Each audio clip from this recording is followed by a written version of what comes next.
జనవరి 4 తారీఖు నాడు ఒప్పందం చేసుకొని ఏం చెప్పిండ్రు అధ్యక్ష అంటే జూన్ 30 తారీఖు లోపల అంటే దాదాపుగా 6 నెలల లోపల డిస్ట్రిబ్యూషన్ ట్రాన్స్ఫార్మర్స్ దగ్గర 100% మేము మీటర్లు బిగిస్తామన్నారు.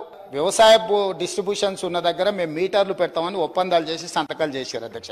గతంలో మీ ప్రభుత్వం సంతకాలు పెట్టింది, ఇగో మీ అధికారులు పోయి అగ్రిమెంట్లు చేసిండ్రు అని ఒక కాయిదాన్ని చూపించి సభ ద్వారా రాష్ట్ర ప్రజల్ని పక్కదో పట్టించే ప్రయత్నం చేశారు.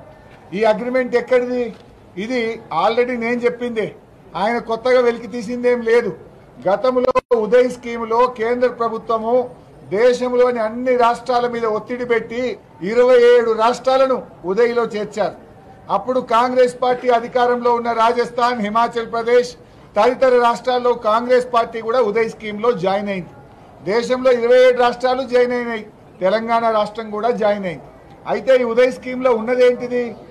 ఇప్పటికే ఎక్కడైతే మీటర్లు ఉన్నాయో ఆ మీటర్లకు స్మార్ట్ మీటర్లు పెట్టాలని మాత్రమే ఈ అగ్రిమెంట్లో ఉంది.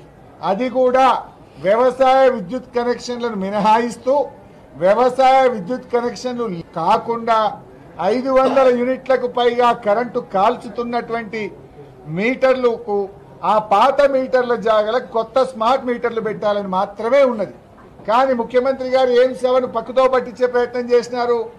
మీరు వ్యవసాయ బావులకు మోటార్లకు మీటర్లు పెట్టాలని మీరు ఆల్రెడీ సంతకం పెట్టారు అనే ఒక తప్పుడు మెసేజ్ను పంపించే ప్రయత్నం చేశారు. ఇదేమో 2017 సంవత్సరం.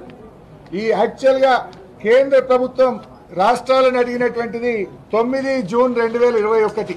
ఇగో ఇది 9 జూన్ 2021 నాడు కేంద్ర ప్రభుత్వం మీరు రాష్ట్రాలు వ్యవసాయ బావులకు మీటర్లు పెడితే మీ రాష్ట్రాలకు 0.5% FRBM అధికంగా ఇస్తాం అంటే తెలంగాణకు దాదాపు 30,000 కోట్లు తెచ్చుకునే అవకాశం ఉండే.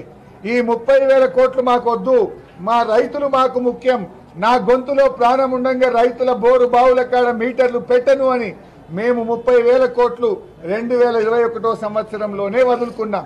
అంటే ఇవాళ రేవంత్ రెడ్డి గారు సభలో అంటుండ్రు మీరేదో ఎలక్షన్ల ముందు రైతుల్లో వ్యతిరేకత వస్తుంది అని వదులుకున్నారన్నారు. ఇది వచ్చింది ఎప్పుడు? 9th June 2021.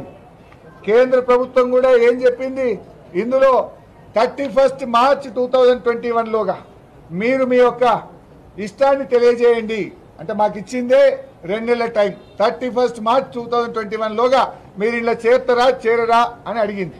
అడిగితే మేము చేరము అని రాశాం. మేము 2021 ఎలక్షన్లు ఉన్నాయా? 3 ఏళ్ల ముంగట 21 full year, 22 full year, 23 full year. 3 ఏళ్ల ముందంటే ఎన్నికల ముందా ఇది? 3 ఏళ్ల ముందు మేము మీటర్లు పెట్టమని, మాకు మా రైతులు ముఖ్యం, మా రైతు ప్రయోజనాలు ముఖ్యమని మేము కేంద్ర ప్రభుత్వానికి లేఖ రాశాం.